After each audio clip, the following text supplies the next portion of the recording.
Olá, pessoal. Nessa nossa terceira aula sobre ligações químicas, nós vamos aprender sobre a ligação covalente. Nós vamos aprender basicamente as características de uma ligação covalente e as características de uma substância que apresenta apenas ligações covalentes na formação da sua estrutura molecular. Muito bem. Então, ligação covalente. A característica básica para você identificar uma ligação covalente, eu vou escrever agora aqui para vocês. Diferente das ligações iônicas, onde você tem um átomo perdendo elétrons e outro átomo recebendo, ou seja, ganhando esses elétrons daquele átomo que perdeu, e, portanto, no final, a formação de íons, cátions e ânions. Na ligação covalente, você não tem perda e ganho de elétrons. Essa é a característica fundamental de uma ligação covalente que vocês precisam apreender. Então, na ligação covalente, o que existe é o compartilhamento. Olha aí, pessoal, compartilhamento de elétrons. Ok? Então, o que você tem, na verdade, é apenas um compartilhamento de elétrons. Dois átomos compartilham os seus elétrons. É como se eles pertencessem aos dois átomos ao mesmo tempo.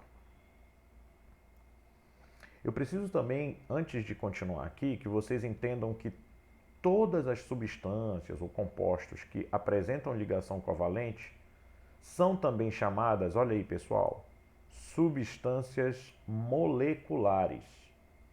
Então, se você ler, se você ouvir esse termo, substâncias moleculares, você está lidando com substâncias cujas ligações entre seus átomos são de ligações covalentes. Portanto, ligações que possuem o compartilhamento de elétrons. Tá? Então, olha só, um exemplo aqui fundamental, básico para a gente, é a fórmula da água. É a substância água. Aqui nessa imagem, que vocês podem encontrar muito facilmente aí pela internet, eu capturei para mostrar para vocês aqui e explicar. Nós temos o seguinte, nós temos o átomo de oxigênio, bem aqui no centro. Nós temos um átomo de hidrogênio e outro átomo de hidrogênio, bem aqui. Muito bem. Aí você deve estar vendo esses pontinhos azuis aqui, esses círculos azuis. Tá? Esses círculos azuis são representações de elétrons. Cada pontinho azul desse, cada círculo desse aqui em azul, representa um elétron. Ok? Então vamos lá. Então o que nós estamos tendo aqui? Um átomo de hidrogênio, perceba, com apenas um elétron. Do outro lado, nós também temos o quê? Um átomo de hidrogênio com um elétron. E o átomo de oxigênio aqui no centro, no total de 6 elétrons. Pode contar. 1, 2, 3, 4, 5, 6. 6 elétrons. Bom, mas para que a gente compreenda como essa ligação se forma e por que ela se forma, vamos retornar lá no FET para que eu possa mostrar para vocês como é a estrutura, na verdade, desses átomos. Vamos entender aqui que o oxigênio possui exatamente 5, 6, 7, 8 prótons, portanto, ele terá 8 elétrons. Mas lembre-se, na aula anterior, eu expliquei para vocês sobre as camadas eletrônicas, né? Os átomos, eles possuem uma determinada quantidade de camadas eletrônicas. O oxigênio, nesse caso aqui, possui duas. Lembre-se, ele está no segundo período da tabela periódica. Todos os átomos dos elementos do segundo período da tabela periódica possuem duas camadas. Muito bem. O oxigênio, então, tem os seus 8 prótons e ele terá também 8 elétrons. Os dois primeiros elétrons estão aqui, nessa primeira camada. Nós já sabemos que a primeira camada só comporta 2 elétrons. E na segunda camada, o limite é de 8 elétrons. Ok? Muito bem. Nós já sabemos pela regra do octeto que os átomos têm a tendência de obter a configuração eletrônica de um gás nobre.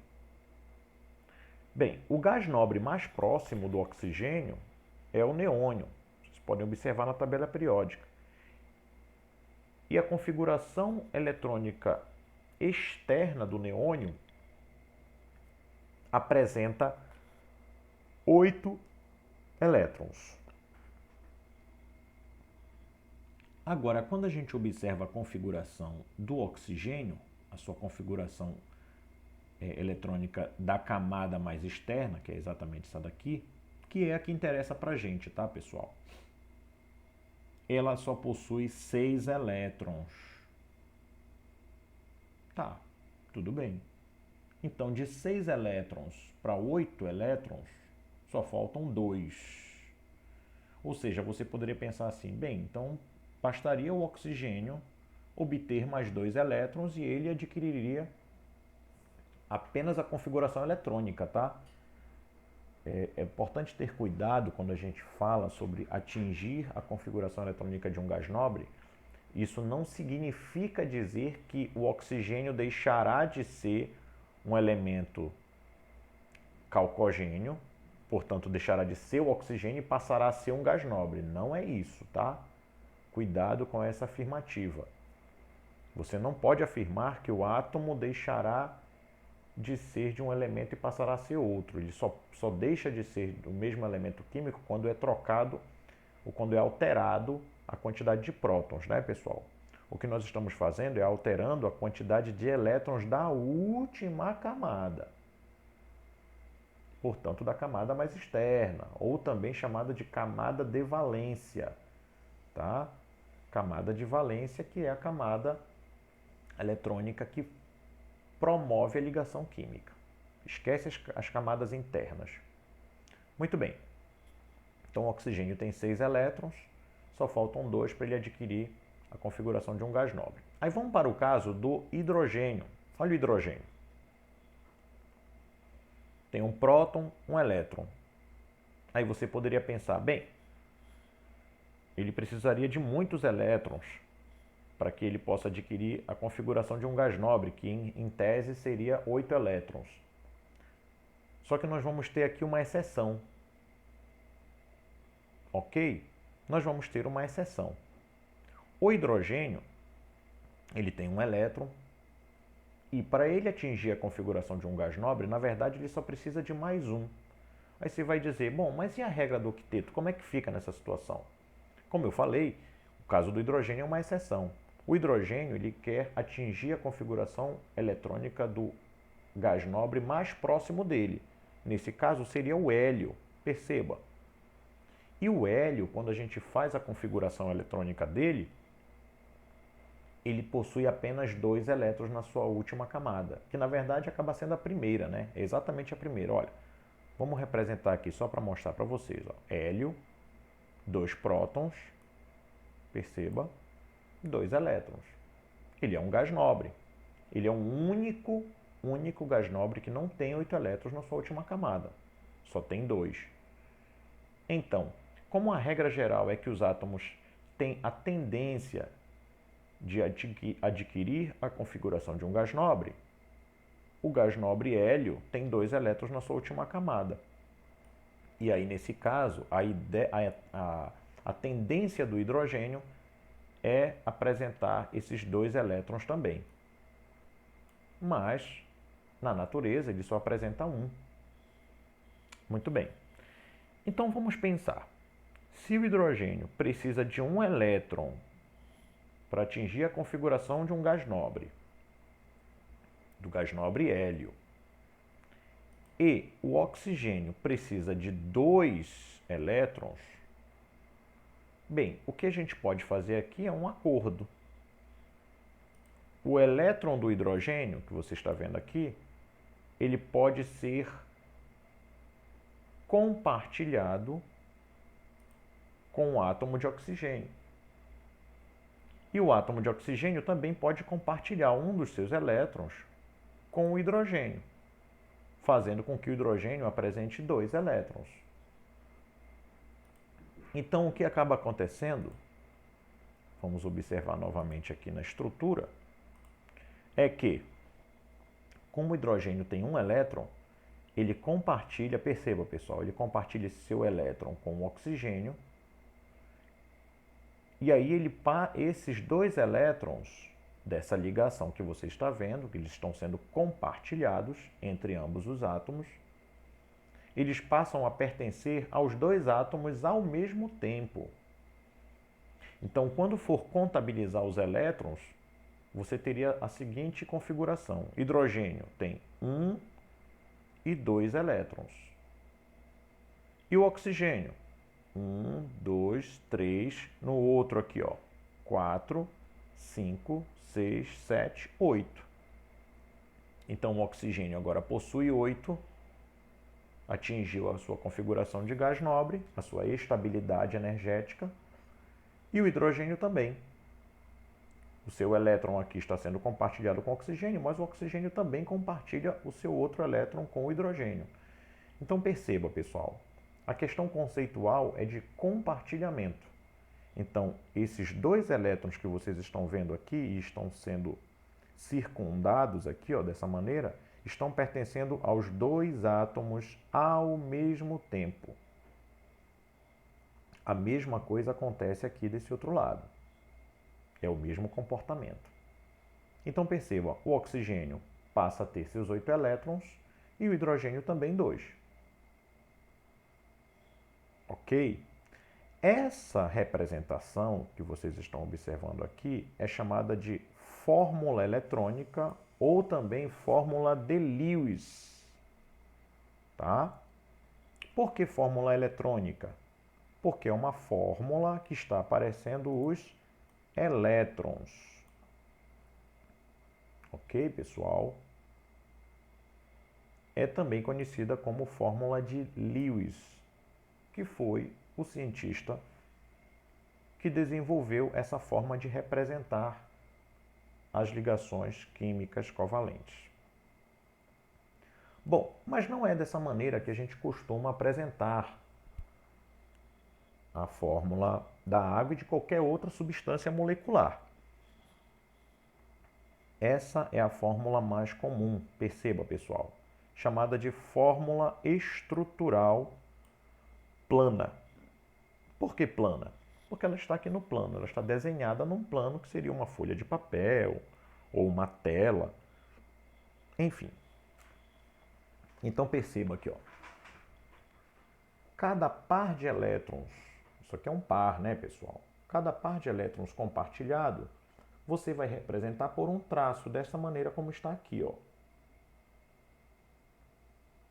Então, o oxigênio está fazendo uma ligação covalente com o hidrogênio. Quando você observar esse traço, isso aqui representa uma ligação covalente. Então, é uma ligação onde há o compartilhamento de elétrons. Então, o que você tem aqui é um par de elétrons. É um elétron do oxigênio e outro elétron do hidrogênio. Ambos estão sendo compartilhados pelos 2 átomos. Da mesma forma aqui, um elétron do oxigênio nessa extremidade e nessa outra extremidade um elétron do hidrogênio.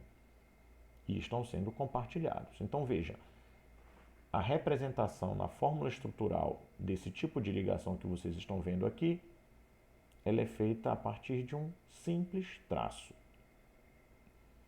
Por isso eu coloquei aqui, observação, não esqueça, as ligações covalentes são representadas são representadas por linhas ou um traço. Ok, pessoal? Muito bem. Vamos para mais um exemplo aqui, ó. Olha o caso do metano. O metano é um gás chamado de gás dos pântanos, né? Ou gás dos lixões também. Perceba, o metano ele é formado pelo carbono, átomo de carbono, e 4 átomos de hidrogênio. Perceba que eu coloquei os elétrons apenas da camada externa, que é o que interessa para a gente, né? Ó, o hidrogênio possui um elétron na sua última camada, né? E o carbono? Bom, vamos lá ver como é que o carbono apresenta a sua configuração. Eu vou aproveitar essa imagem e montar aqui o átomo de carbono. Vou retirar aqui prótons, perceba, né? Retirei prótons, deixou de ser o oxigênio, passou a ser o carbono. Vou deixar a quantidade de elétrons aqui que torne ele um átomo neutro, ou seja, a mesma quantidade de prótons e elétrons. Muito bem. O que a gente observa então aqui no átomo de carbono? Que a sua camada mais externa, ó pessoal, possui exatamente 4 elétrons, olha aí. Está aqui os 4 elétrons, ó. Observe apenas a camada externa. Está aqui os 4 elétrons do átomo de carbono. Bom, então vamos pensar. Para que o carbono possa adquirir a configuração de um gás nobre, já que ele possui 4 elétrons, perceba comigo, ele está bem aqui, ó, família 4A, família grupo 14, né? Portanto, 4 elétrons na última camada. Ele precisa ganhar mais 4 elétrons para que ele tenha a configuração de gás nobre, ou seja, para que ele atinja a regra do octeto, tenha os 8 elétrons na última camada. Bom, e aí o que ele faz então? Então, o carbono compartilha cada um dos seus elétrons, ó, cada um desses elétrons aqui que vocês estão vendo, compartilha com outros átomos. No caso do hidrogênio, como ele só precisa de mais um elétron, né, para atingir a configuração de um gás nobre mais próximo, que no caso é o hélio,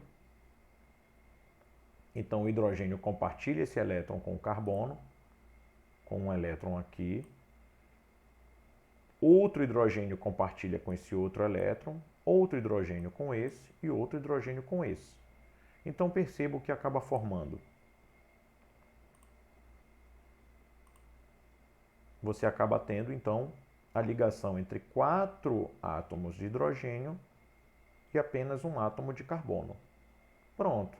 Observe aqui, o carbono agora tem 1, 2, 3, 4, 5, 6, 7, 8 elétrons e cada hidrogênio tem os 2 elétrons também. Ou seja, você considera isso para os 2 átomos, já que a gente está falando de compartilhamento de elétrons. Então, esses 2 elétrons estão sendo compartilhados, pertencem aos 2 átomos ao mesmo tempo. É isso mesmo.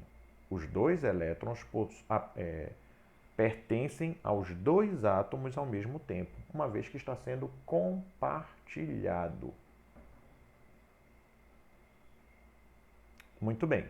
Aqui é uma fórmula eletrônica, então é uma fórmula que está aparecendo os elétrons. Tá, pessoal? Como eu falei, é a fórmula eletrônica ou de Lewis, pode ser chamada de fórmula de Lewis, que é o cientista que desenvolveu esse modelo de representação. Mas não esqueça, a fórmula comum, o modo de representação mais comum é esse que você está vendo aqui. Observe, pessoal. Já que você tem o compartilhamento de apenas um par de elétrons entre o carbono e esse hidrogênio, o carbono e os outros hidrogênios, então você tem um total de 4 ligações químicas. Olha aí, ó. 1, 2, 3, 4. 4 ligações covalentes. Então, não esqueça, quando você observar um traço ou uma linha, o que você está visualizando é a representação do compartilhamento de um par de elétrons. Então, entre o carbono e esse átomo de hidrogênio você tem uma ligação, então você tem um par de elétrons aqui. Aqui entre o carbono e esse outro hidrogênio, do mesmo jeito, compartilhamento de um par, aqui também, e desse outro modo aqui para baixo também. Pronto, então essa é a fórmula estrutural plana do metano. Ok, pessoal? Muito bem. Outro detalhe importante sobre uma característica geral de todas as substâncias covalentes. Essa característica, pessoal, ela diferencia uma substância molecular. Lembre-se, eu posso chamar covalente ou também posso chamar substância molecular. Em geral, você vai encontrar muito termo substância molecular. Uma característica que diferencia uma substância molecular de uma substância iônica é o fato, olha aí, de que as substâncias moleculares, portanto as substâncias que possuem ligações covalentes, né, não liberam íons em solução aquosa. Não formam íons quando dissolvidos em solução aquosa. Vamos observar isso? Utilizando mais uma vez o FET para representar, na aula anterior eu mostrei um sal, que era uma substância iônica. Os sais são substâncias iônicas.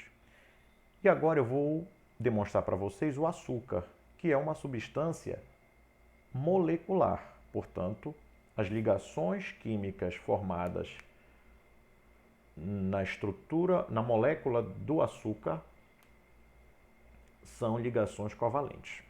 Vamos ver o que acontece aqui? Eu vou dissolver açúcar na água. E observe, pessoal, agora, depois que eu dissolvi bem, agora eu vou tentar testar se essa água contendo açúcar conduz corrente elétrica. Nós verificamos na aula anterior que quando eu dissolvo um sal, ou seja, uma substância iônica em água, você tem condução de corrente elétrica. Você pode conduzir corrente elétrica a partir daquela solução. Mas essa solução agora de água e açúcar, perceba, não conduz corrente elétrica. E a nossa grande questão é, por que não conduz corrente elétrica? Vamos lá. Eu vou pegar aqui a sacarose, que é aquele açúcar comum da casa da gente. Quando eu dissolvo sacarose, observe. As moléculas se dissolvem na água, no entanto, não há quebra de ligações químicas. Ou seja, a estrutura da molécula da sacarose continua, perceba aqui, intacta. Então não há formação de íons. Tanto é que vou colocar aqui para vocês o caso do sal de cozinha, cloreto de sódio. Quando eu dissolvo o cloreto de sódio em água, perceba que as ligações entre os átomos são desfeitas e aí você tem a formação de íons. Observe aqui, ó, nessa janela, Na+, que são essas esferas em rosa, e Cl-, que são essas esferas em verde. Então você tem cátions de sódio e ânions cloreto. Do mesmo jeito também, se eu tentasse dissolver nitrato de sódio, eu vou remover o soluto e vou colocar agora nitrato de sódio. Observe, quando ele é dissolvido em água, as ligações entre os átomos são desfeitas, com exceção do NO3, perceba aqui, ó. Mas há a formação de íons, que é o caso do Na+, e do NO3, observe o sinal negativo aqui, ó, menos, que é um ânion. Então você está vendo aqui a formação de NO3 menos. Então você tem a formação de íons. No caso das substâncias moleculares, como a sacarose ou a glicose, observe, os cristais se dissolvem em água, mas não formam íons, não formam cátions e ânions. Então, essa é a diferença primordial entre uma substância molecular e uma substância iônica. Nas substâncias iônicas, você tem a formação de íons quando dissolvidos em água. Nas substâncias moleculares ou covalentes, você não tem a formação de íons. Ok, pessoal? Espero que vocês tenham entendido. Na próxima aula, vou fazer um resumo básico sobre a diferença entre as duas ligações químicas e espero que vocês não tenham ficado com nenhuma dúvida, mas se tiver, a gente se encontra na próxima aula e a gente pode dirimir todas as dúvidas de vocês. Tá ok, pessoal? Então, até mais, até a próxima.